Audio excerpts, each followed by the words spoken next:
ആഭ്യന്തരമന്ത്രിയും മുതിർന്ന കോൺഗ്രസ് നേതാവുമായ രമേശ് ചെന്നിത്തല ഇന്ന് 70ാം പിറന്നാൾ ചെന്നിത്തലയ്ക്ക്. വിദ്യാർത്ഥി പ്രസ്ഥാനത്തിലൂടെ രാഷ്ട്രീയ പ്രവർത്തനം തുടങ്ങിയ രമേശ് ചെന്നിത്തലയുടെ പോരാട്ടമാണ് ഇന്ന് 2ാം തവണയും സംസ്ഥാനത്തിന്റെ ആഭ്യന്തരമന്ത്രി എന്ന പദവിയിൽ എത്തി നിൽക്കുന്നത്. ഇക്കാലയളവിൽ RCയിലേക്ക് എത്തിച്ചേരാത്ത രാഷ്ട്രീയ പദവികളും ചുരുക്കമാണ്, മുഖ്യമന്ത്രി ഒഴികെ. അതെ.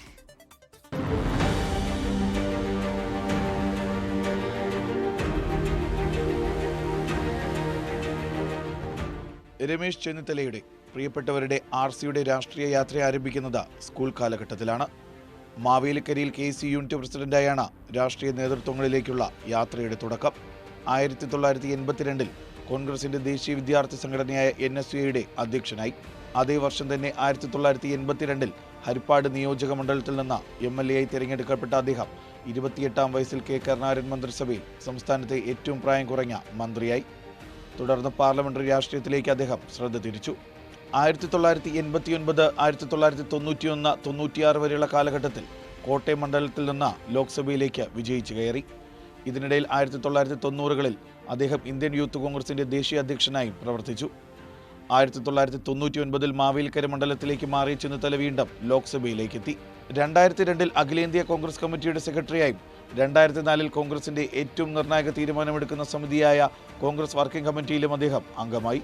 എന്നാൽ 2004 തന്നെ മാവേലിക്കര മണ്ഡലത്തിൽ നിന്ന് CPM സ്ഥാനാർത്ഥി അഡ്വക്കേറ്റ് CS സുജാതയോട് പരാജയപ്പെട്ടതോടെ കേരള രാഷ്ട്രീയത്തിലേക്ക് തിരിച്ചെത്തി.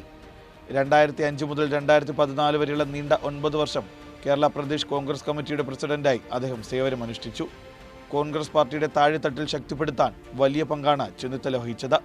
2011 ഹരിപ്പാട് നിന്ന് നിയമസഭയിലേക്ക് തിരഞ്ഞെടുക്കപ്പെട്ടു. 2014 ഉമ്മൻചാണ്ടി സർക്കാരിൽ സംസ്ഥാനത്തിന്റെ ആഭ്യന്തരമന്ത്രിയായി അദ്ദേഹം ചുമതലയേറ്റു. 2016 മുതൽ 2021 വരെയുള്ള ആദ്യ പിണറായി സർക്കാരിന്റെ കാലത്ത് പ്രതിപക്ഷ നേതാവായി. സ്പ്രിംഗ്ലർ, ആഴക്കടൽ മത്സ്യബന്ധന കരാർ തുടങ്ങിയ അഴിമതി ആരോപണങ്ങൾ നിയമസഭയിൽ ശക്തമായി ഉന്നയിച്ചു. എന്നാൽ 2021 നിയമസഭാ തെരഞ്ഞെടുപ്പ് പരാജയത്തെ തുടർന്ന് അദ്ദേഹം പ്രതിപക്ഷ നേതൃസ്ഥാനം ഒഴിഞ്ഞു. പകരം VD സതീശൻ പുതിയ പ്രതിപക്ഷ നേതാവായി ചുമതലയേറ്റു. എന്നിട്ടും രാഷ്ട്രീയ പോരാട്ടം അവസാനിപ്പിക്കാൻ രമേശ് ചെന്നിത്തല തയ്യാറായില്ല. 2ാം പിണറായി സർക്കാരിനെതിരെ നിരന്തരം അഴിമതി ആരോപണങ്ങൾ അദ്ദേഹം ഉന്നയിച്ചു. ഏറ്റവും ഒടുവിൽ 2026 വീണ്ടും ഹരിപ്പാട് നിന്ന് വിജയിച്ചു കയറിയ RC വീണ്ടും സംസ്ഥാനത്തിന്റെ ആഭ്യന്തരമന്ത്രിയായി.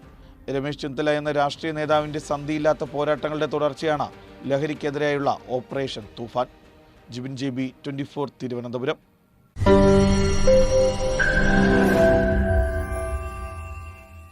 ലോകത്തെവിടെയായാലും ഏത് സമയത്തും 24 വാർത്തകളും ഓഗ്മെന്റഡ് റിയാലിറ്റി പാക്കേജുകളും എക്സ്പ്ലെയിനറുകളും വിശദമായി കാണാൻ ഞങ്ങളുടെ YouTube ചാനൽ നിങ്ങൾക്ക് സബ്സ്ക്രൈബ് ചെയ്യാം.